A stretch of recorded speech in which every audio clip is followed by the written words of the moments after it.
All right, today I'm going to be talking about how I help scale a divorce coach to $58,633.40 in just 30 days. So first things first, if you want to work with me, reach out via Instagram on WSG Thando. Link is in the description. Why did I say Thando? My name is Thando. Yeah, you can ask questions about your coaching business. We can hop on a quick call. Worst case scenario is I will give you some tips on how to continue scaling your coaching business on your own.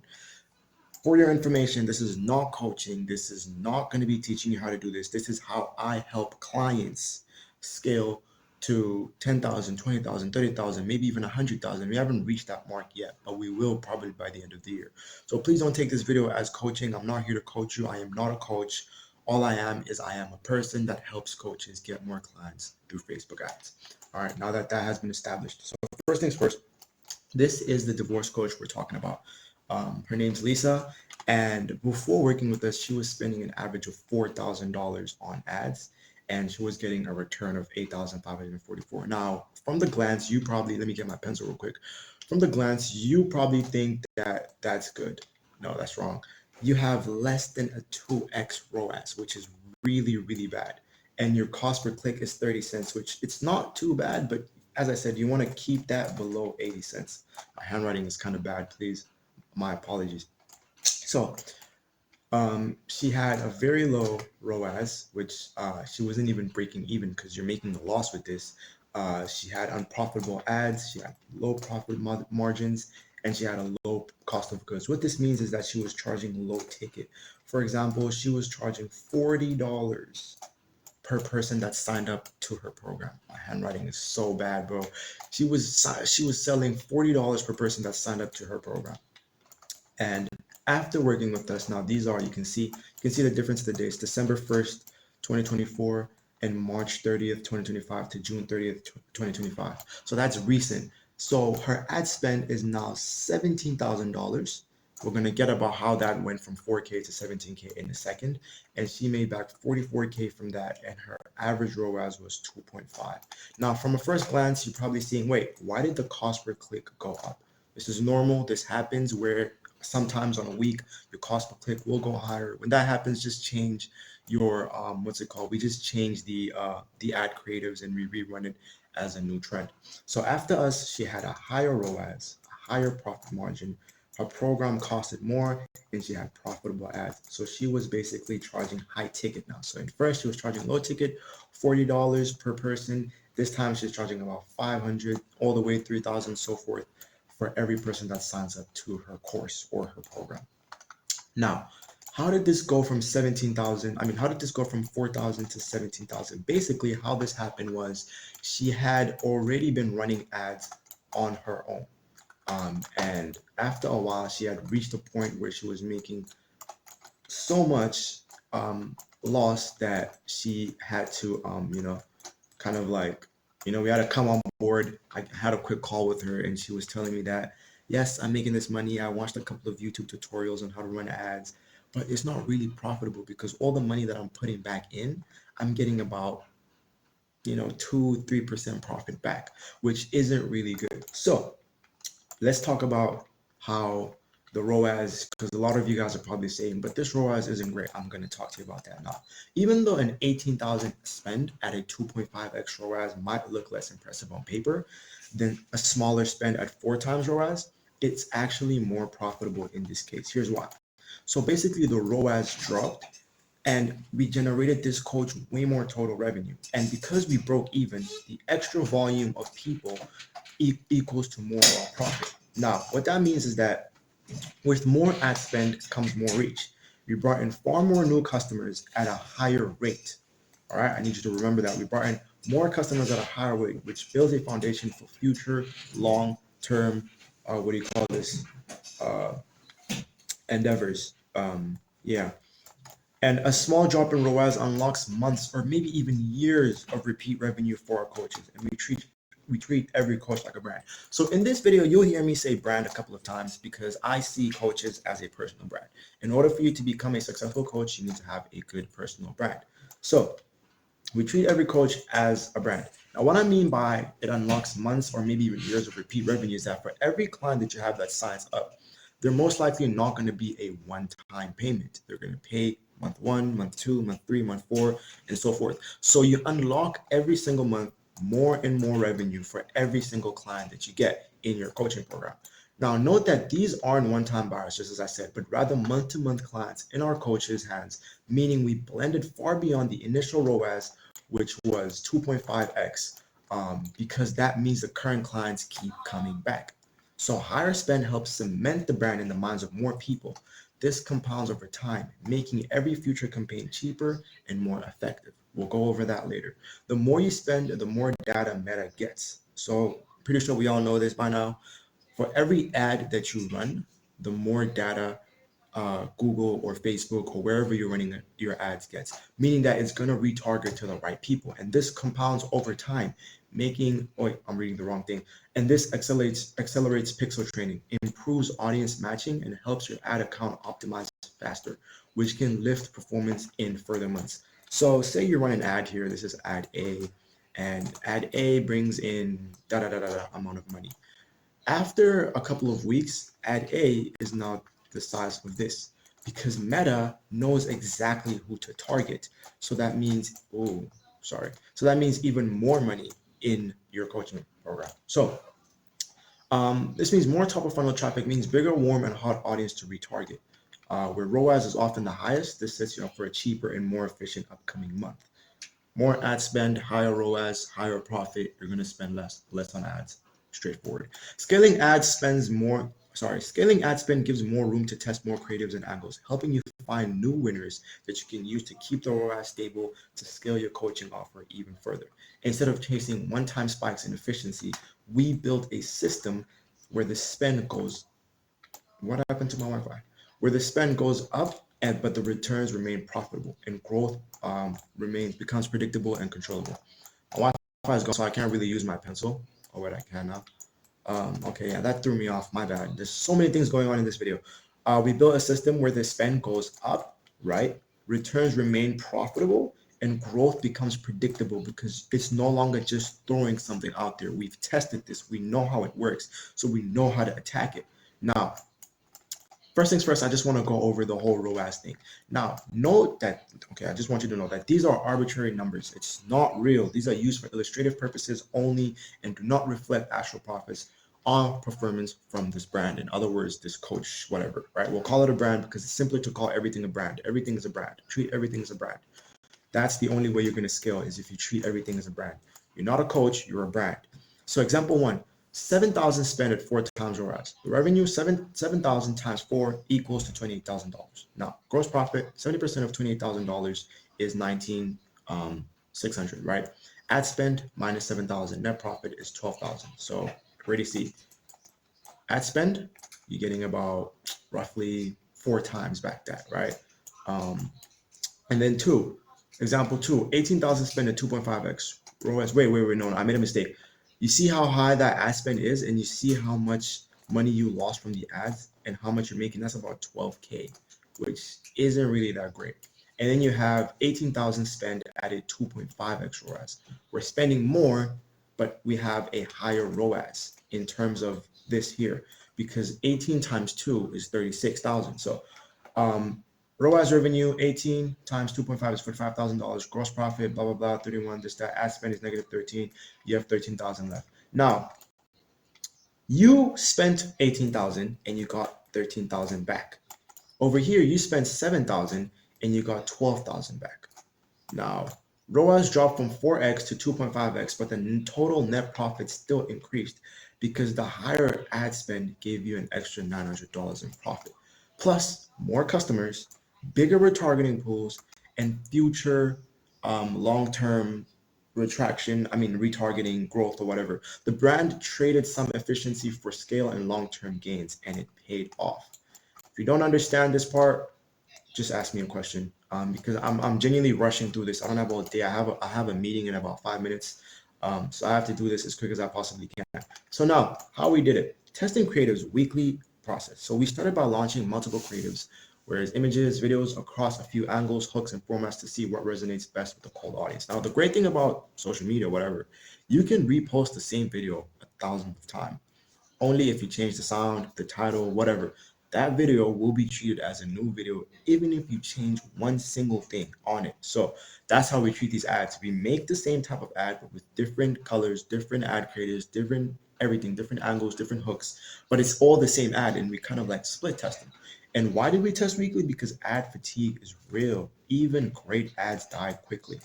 I don't care if you have the best ads in the world. That's not going to last forever. This is Facebook. Markets shift. And what worked last week may not perform this week. So testing consistently gives us a pipeline of winners and ensures we're always getting the best performance.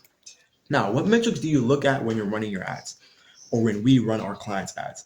We evaluate creative performance. So here are the key metrics that we pay attention to.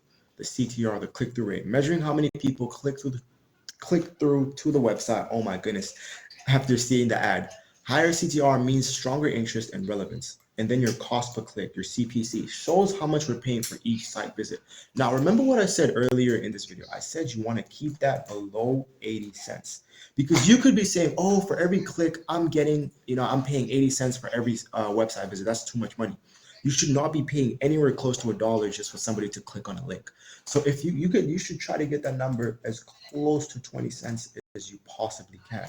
And that's what we help our clients with. Again, if you want to work with me, just go link in the description, hit me up. More than happy to help. Right. So testing consistently gives us a pipeline of winners and ensures we're always getting the best performance. Wait, what am I reading? Oh my goodness. Yeah, I'm gonna have to edit this video, and I didn't want to. The most important metric early on is how much does it cost to convert someone into a sale, and a lower CPA means better performance. So for the lower your cost per acquisition, the better. All right, because it means you're getting more clients for less. For example, say your cost per acquisition is, let's go over here. Where's the results?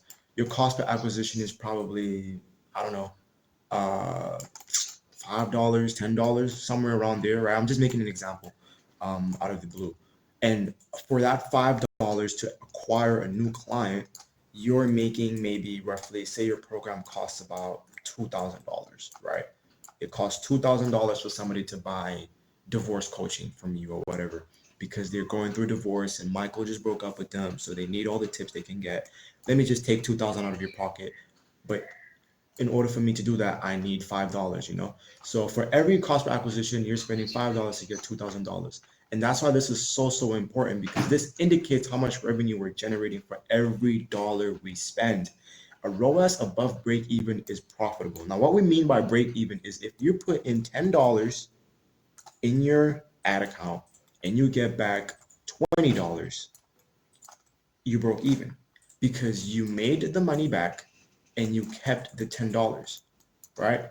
So you made that $10 and you kept the other $10. So you broke even. That means 50%. 50% of what you spent and what you get back is your break even point, if that makes sense. All right, as I said, I'm rushing through this.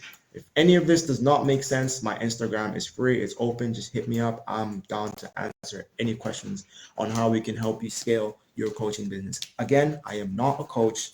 I'm not a person that's going to be giving you information.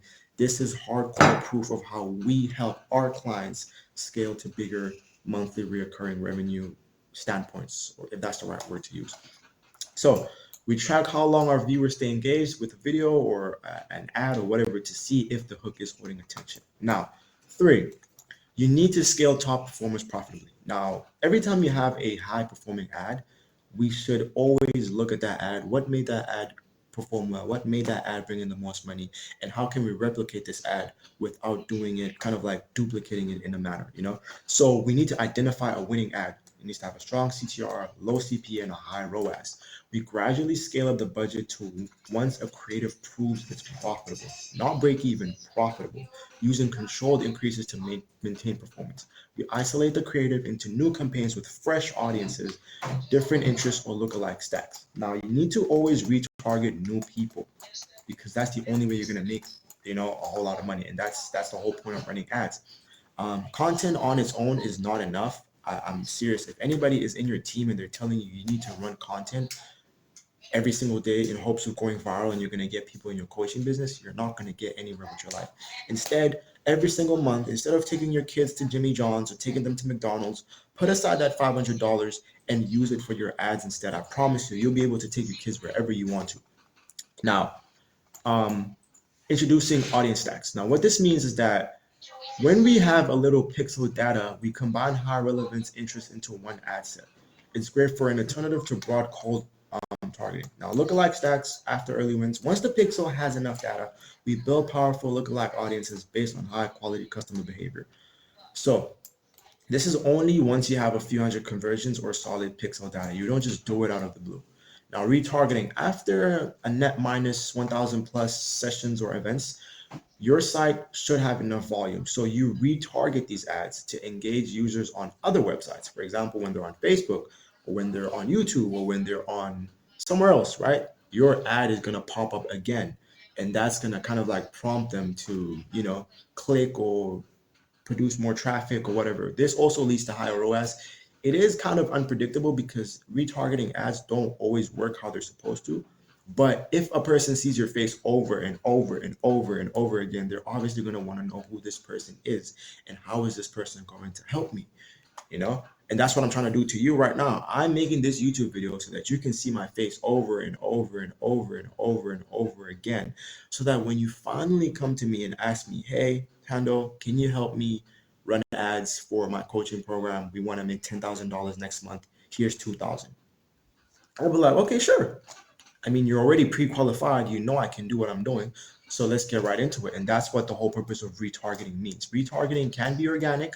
It can be paid, but paid works better because it's, as I said, it's more stable, but it's still unpredictable. Now, why does this all matter? Is that brands scale profitably. Brands that scale profitably don't rely on one winner. So coaches, brands, whatever, you are a personal brand. I need you to remember this.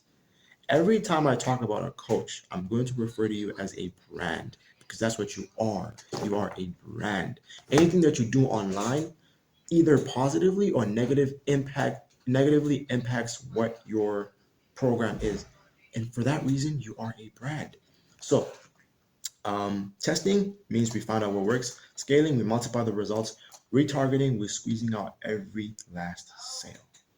Now, let me just show you guys weekly. So week 1, we spent 1,000. We made 9,000 back. ROAS of 6. And cost per click was 21 cents. You want to get that as close to 20 cents as you possibly can. Week 2, we spent 3,000. So we took some of that 9,000 and we had a 3.4 ROAS and we made $12,000 back. And the cost per click was 29 cents. You see, there's a trend. But on this one, you'll notice we spent 4,000. ROAS lower. Total made is roughly the same as this one right here, right? But we just spent a little bit more and our ROAS was less. That's not a problem. For as long as your ROAS is higher than 2x, it means you're doing great.